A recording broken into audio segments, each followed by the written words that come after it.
its history is quite complicated, and people on the whole don't like complicated histories. This is true of whisky as of anything else. I could see that all sorts of myths were growing up, and I decided the best thing to do would be if I wrote the story of it from my point of view, which resulted in The Founder's Tale, which was published 2 or 3 years ago. And people seem to like that. There are 3 great icons of Scottishness. They are kilt, tartans and whisky. And in each case, the authentic story is more complicated but much more interesting than the simplistic one that is what most people know. So it seemed appropriate to put that as the last chapter. So what we have is the stories about starting the society, what happened thereafter, and then what it was like coming back to it, plus some reflections on the history of Scotland and how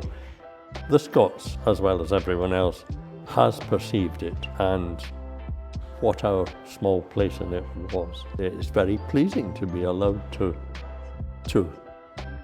put my version of how things were in the first place under the aegis of the society. The chapter about coming back to the society, I'm afraid the title is plagiarism, because I'm plagiarizing John le Carré, because the only possible title for it had to be coming in from the cold. And this is very much my feeling about things, having been in, as it were, the whisky wilderness for 20 odd years, to come back to a very welcoming society, which treats me terribly well. I mean, it's very nice to have a society consisting of tens of thousands of people around the world who all want to shake my hand and say thank you for starting this. I hope everybody enjoys it. It's a joyous sort of book because I left out all the unpleasant bits.